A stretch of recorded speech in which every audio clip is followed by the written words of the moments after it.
Good day, citizens. This video is a response to the videos I've seen floating about the bond notes. Some videos are pro bond notes and some are against bond notes.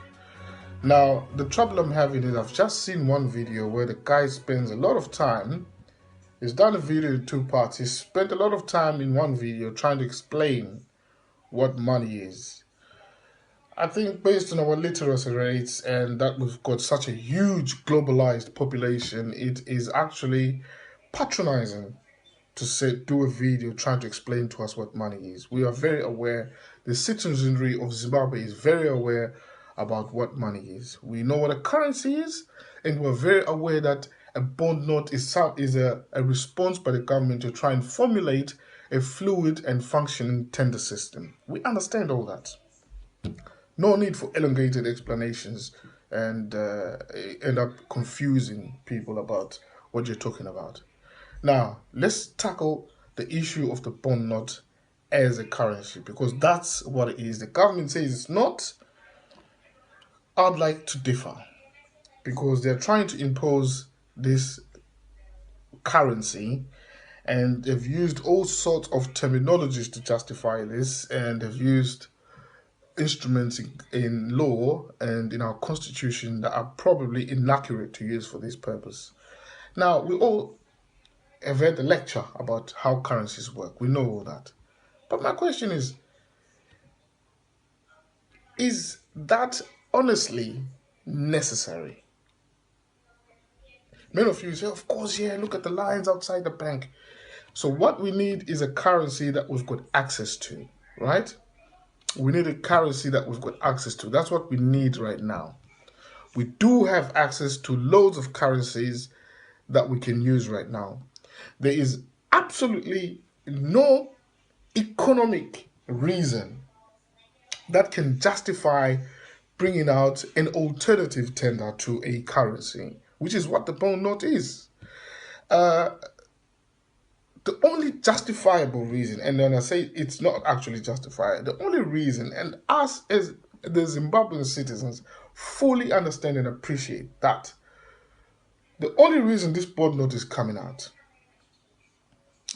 is to repeat what we've seen happening in the past. People are afraid to say it. I'm going to put it out there straight.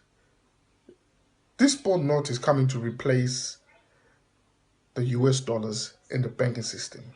What's going to happen is the government officials are going to take our US dollars that we've banked and saved and give you back this tender entity that they call the bond note. Now,